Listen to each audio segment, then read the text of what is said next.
Shadiversity.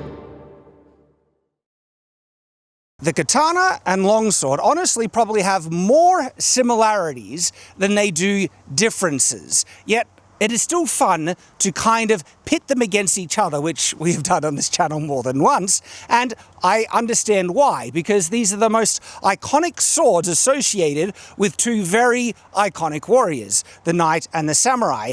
And on this channel we have even already combined aspects of these swords in different ways. And in this video, I want to kind of do a deep dive on that concept, looking at the design features, and then having a discussion on, okay, if a katana was really adapted into a medieval world, pretend it actually happened historically, how would the design change on the katana to fit a medieval warrior, knight? What would they want to change on it, while also keeping the key design elements of the katana to make it still a katana? And how many changes would be really, I guess, allowed or tolerable before it's no longer a katana anymore? So that's what we're going to explore in this video. We're going to try and figure out what really would be the medieval katana if it was ever adopted or adapted in the medieval period. But before we get into any of that, let's talk about what actually defines a katana, or at least a stereotypical katana, right? We would say it is most likely a single-edged curved sword, but I wouldn't say that is what defines a katana. And the reason why is because there's lots of single-edged curved swords around the world in a lot of different cultures, so that doesn't make it specifically very special. However, when we get to the hilt, the handle, that's actually where the magic happens. First off, how it's attached to the tang with bamboo pins that actually are really good at absorbing shock. That is quite unique and actually quite special about the katana. Then obviously we have the wrap itself, the diamond wrap. Very distinctive, very popular, and very beautiful, of course. And then we get to the tsuba. Now, a disc guard isn't necessarily, just on a katana, right? But it is an important feature. Don't think I would necessarily say that the differential heat treating on a katana, that's specifically how they put the temper on, is what makes a katana, or the folding process itself. We have lots of different folded steel swords from history. So I don't necessarily think they define a katana. I would say stereotypically the look with the diamond wrap and how it's attached with its construction method, and obviously being single-edged curved, all of that together is what makes your katana. So with that out of the way, let's talk about some of the similarities between maybe some European swords. With an understanding of the core design elements of the katana, we're now going to be looking at how those things might change or be adapted into a medieval setting. The baseline to look at is, of course, the longsword. But what we're doing in this video is not trying to force combine these two swords as we have done with, what did we end up calling that? The longtana or the kubatana. Right? Where we were forcefully combining them. Now, no, we actually want to discuss what might more logically change or remain the same. Now, the closest point of comparison sometimes is considered the longsword, but perhaps this isn't really the best example of the sword that people might be drawing inspiration or modification from in adapting the katana to a medieval world. These two swords are far closer comparisons to the katana than a longsword, but the differences are important, and the question is, if a medieval person was taking the katana into medieval world, how much would they want to actually change, if any at all, closer to something that they did like and use, and would they have preferred? Don't know. Now, the biggest distinctive difference that you see between Kriegsmesser and two-handed falchion is, of course, the crossguard, and that is actually a big question that's hanging in the air. We're going to come back to that. The other is the blade geometry. This is why calling these swords the medieval katana or medieval version of the katana is inaccurate, because the blade geometry is actually more different than you might realize. Yes, they're single-edged and curved, but these medieval swords actually have a stronger distal taper, that's it getting thinner towards the tip, are also wider, and how thin they get on cross-section is also quite different. As a result, with them being thinner in cross-section, that makes them easier to flex, okay, due to their geometry, than what the geometry of a katana allows. Now, The katana is made to be a stiffer sword. This makes it more forgiving in the cut. This is made out of spring steel, and so it can actually bend, right? But it's much harder to. That has pros and cons. This week's exclusive video is a very special sneak peek where I get to show Tyranth a sword I'm designing with the hopes that we'll be able to make it real. This kind of comes from the Shadiversity Katana, Romance of Men. They're interested in collaborating more, and I have something really cool. Tyranth hasn't seen it yet. Haven't seen it. So he can't really comment on it, but the exclusive video I'm going to show him and my thoughts behind the design, because I'm doing something that's actually very... it's never been done before, frankly. Yeah. And I want to see what he thinks, if he thinks it's possible to make, any feedback, thoughts he has, and share. And that's the exclusive video. You can get access to it for as little as $1 a month. And that's through Subscribestar, Patreon, or channel memberships. And it is our supporters that have enabled us to keep making the content, guys. And it's our pleasure to make this exclusive content for you. And when you support, you get the exclusive content and you help us continue going forward, paying the bills. So thank you for everyone who's supporting us, and let's get back to the video. But in all honesty, it's quite a balance. In terms of blade geometry, the katana's blade geometry is gorgeous. The big difference that you'll get out of performance is how they are made, right? European swords could generally get away with being thinner, even these curved ones that seemingly have similarities with the katana, because they more often had a spring temper. You could do this on actual medieval swords. We have not only art showing people flexing medieval swords, as well as surviving examples, swords that come from the medieval period that still have a spring temper on them. If I was to flex a traditionally made katana like this, more often than not, it would stay bent. And so one of the primary things that I feel would change if a medieval person was adopting a katana is actually less about its design, especially its blade geometry, because that is just gorgeous. The katana's blade geometry is very, very nice, but how it is made. I think they would make this blade in a more stereotypical European style. By the way, they still had folded steels and differential hardening in medieval Europe, so keeping it the same way is actually not out of the ordinary. They would know how to make it like that. But there is generally more benefits out of a full, through-hardened, spring-tempered sword. That's one of the primary things I think that would change about a katana, which means it wouldn't have the stereotypical Hammond line, which you get out of the differential hardening process. Now, the design. I think they would keep much of the design the same.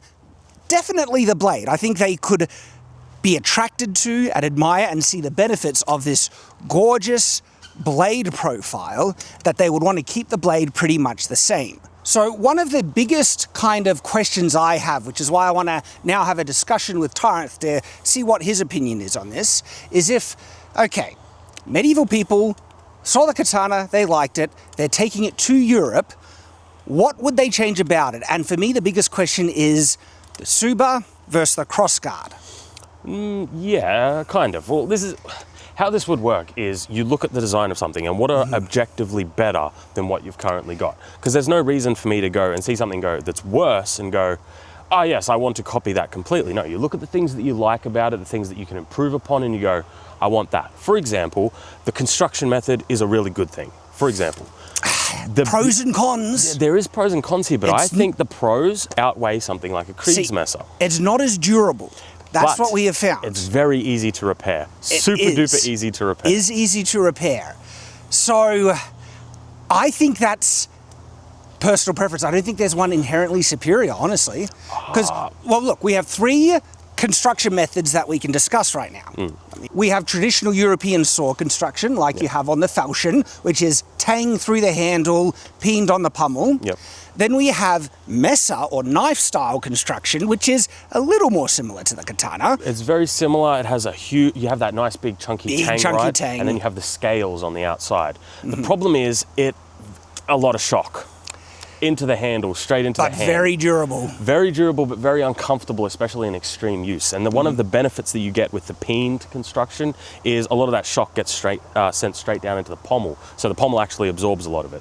When it comes to the katana, a lot of that shock on the hands is actually absorbed into the bamboo pins. So it is very comfortable to actually hit hard things with a katana, especially when you combine that with the wrap. Yeah, and you know, because there's no distinctive advantage. We're in pros and cons territory. I think it's perfectly reasonable to think that a medieval person would find similar benefits out of a katana and want to keep the same handle construction. So I would say they would keep that the same. Yeah, I think they would keep that the same. Would adding a pommel actually change it too much for it to even be called a katana?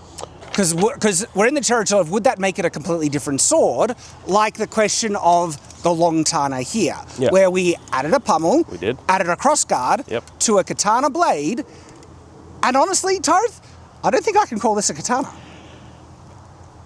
See, this is the thing, is like, what do we define a katana as? I define a katana more by its look than anything else, because the diamond pattern with the tsuba and the blade, when you combine those three elements together, they create the stereotypical here's the thing. Katana. I don't think the diamond pattern is one of those essential things, because in Japan, they didn't always have a diamond pattern wrap and it was still a katana. There are many examples of them not having the wrap.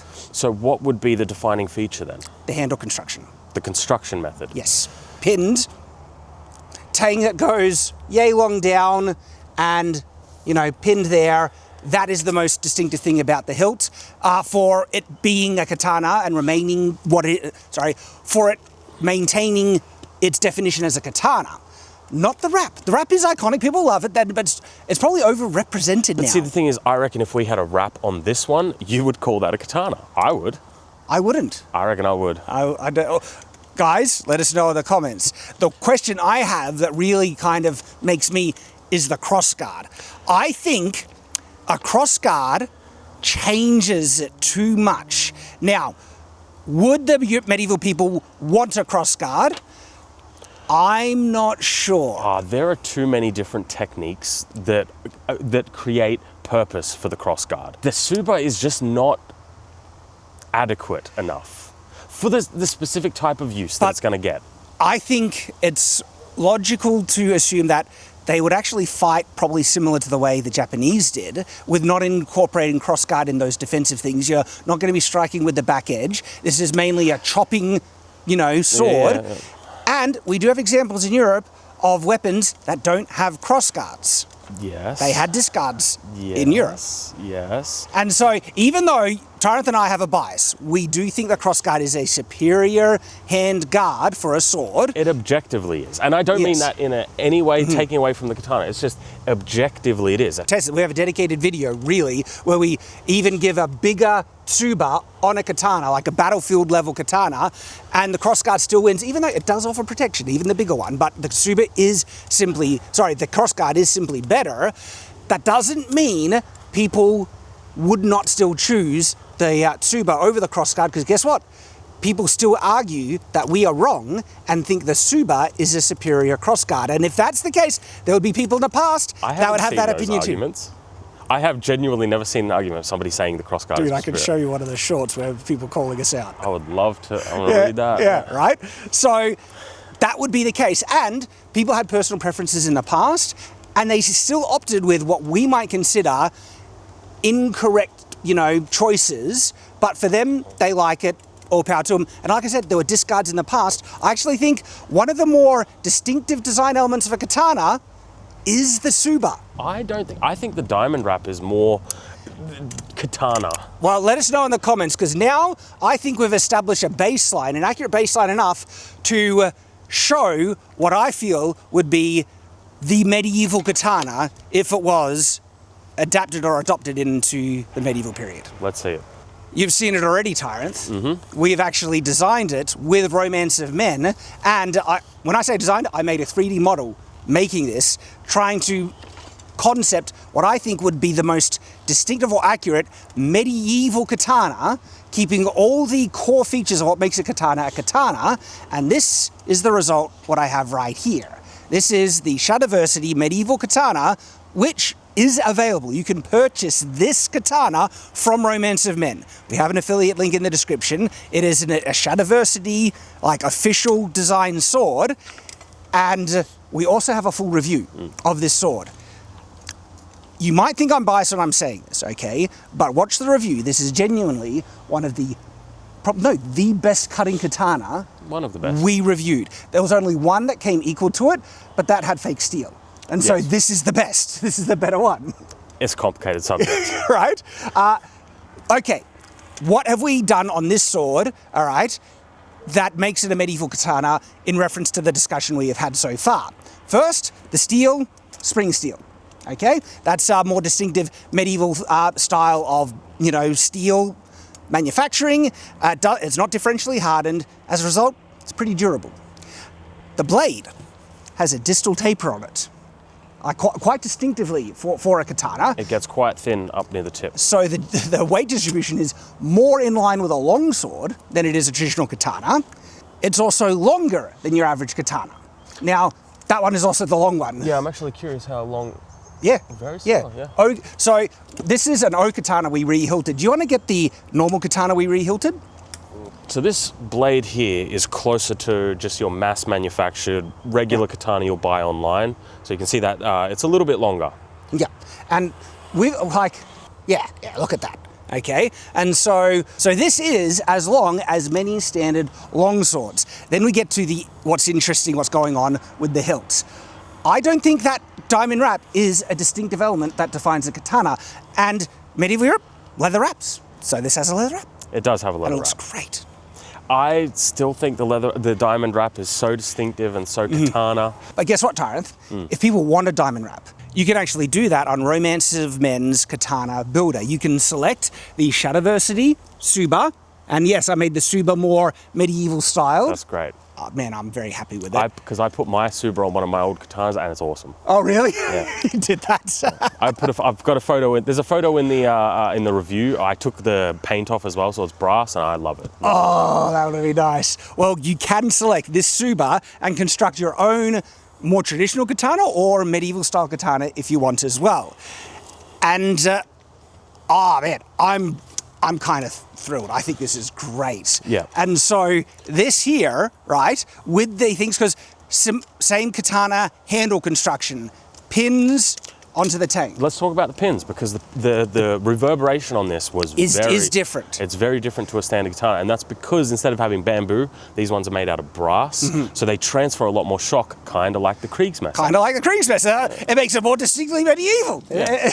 Right. And this is where we get into that interesting thing, because actually taking one of these apart with these pins is more difficult, kind of like the Kriegsmesser. You just need to unscrew it. They've got a screw attachment, which is actually useful. It holds it's one it of those things where I think that the bamboo pins would make that shock a lot nicer. Yeah, probably, but it's one of those, it's the pro and con. This is more durable as a result. You just get a bit more reverb. That is the pro and con between the katana. We have broken more katanas on the hilt because of those wooden bamboo pins than we ever have with medieval swords. Yeah, but they're easy to fix. You just take the pins out and put new pins in. Yeah, but it's better if it didn't break, especially if you're fighting on a battlefield. But if a medieval sword breaks, do you know how hard it is to fix? Yeah, but it's much less likely to break though, Tyranth. That's the point. Bamboo pins cost like $1, so we're good. So, what do you guys think? This, in my mind, is probably what would happen, right? Where they wouldn't change the katana too much if they liked the elements about it, but if it appeared in a medieval world, I reckon this is the kind of thing that you would see more often. I think, personally, they would still have some sort of crossguard elements. Maybe that just means having two little nubs. Two little nubs on the crossguard? Like, yeah, just something like that, or even maybe rings. Like, hey, a ring. Because like I feel like there's distinctly something medieval missing. Now this one does kind of look medieval because the logo is medieval. The logo is medieval, and also the leather wrap. Yeah, the leather wrap, yeah. And so, guys, we have collaborated with Romance of Men to bring this to you at a really good price. This is only $230, which is crazy good. Might be $235, but that's an insanely good price for a katana that's this big.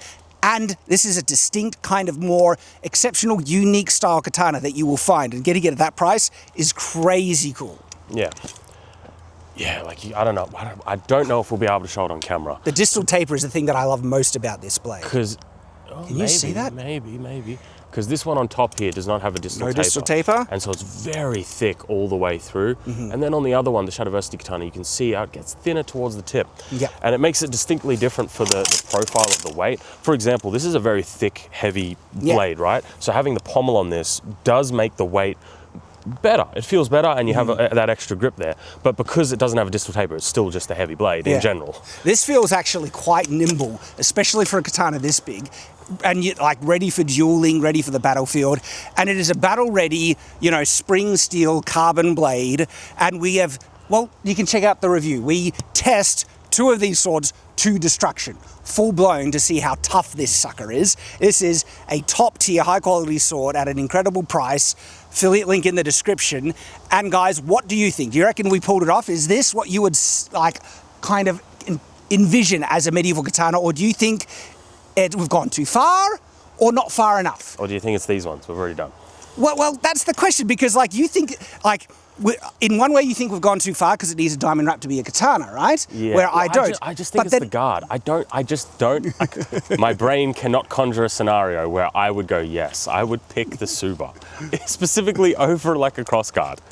Like maybe if we put like a swept tilt on it. Oh no, I can think of a number of reasons where I'd go at Suba over crossguard, because crossguard, it does add weight. If you can reduce weight, get a more nimble kind of sword and everything. If I was fully armored and I was gauntlets, don't need a crossguard, okay? If I was fighting people who weren't dueling me, like unarmed peasants or something like that, don't need a crossguard. If I was fighting zombies, don't need a crossguard. The problem with all of those arguments is the reason why we love the longsword, at least us personally, is because the use cases of it. I can enter every single one of those scenarios that you just mentioned with my beautiful longsword and be perfectly fine. So you're describing use cases where, yes, a crossguard could probably work in those situations, but a longsword will work in all of them.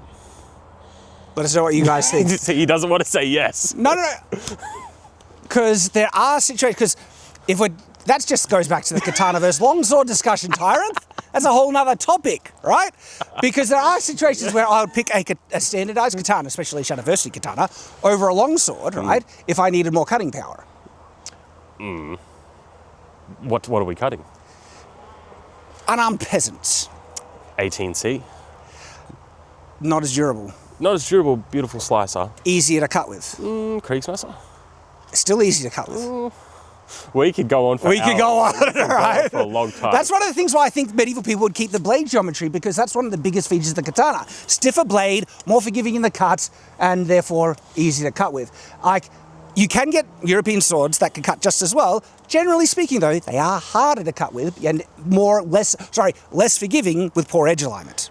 Again, whole nother topic of video. Skill issue. Let us know what you guys think in the comments below. Romance of Men made a number of these prototype katanas for us to test, and as it turns out, there is one left over. And so what we're going to be doing with that kind of prototype, so the difference of the prototype has a more silver hibaki and silver spaces, where the final version is going to be brass, okay? But one of those, I guess, limited edition now, prototype Shadiversity katanas are, well, and they're not available. What we're doing, we're going to do a special giveaway to our supporters. So if you're a supporter on Shadiversity, and that is through Patreon, Subscribestar, or channel memberships, you are already in the draw, random draw, okay, to receive that last prototype Shadiversity katana. We'll be doing a random draw, selecting it, and if you are the winner, you're going to get an email sometime soon. And if you do end up purchasing a Shadiversity katana, guys, send us a picture. I'm on Twitter, at Shadiversity or at Shadembrooks, right? I would love to see you guys rocking one of these. And if you want to see the review of this sword, we break the thing, okay, to see how tough it really is. 2 of them. Holds up so good. Check out the review right there. Cheers, guys.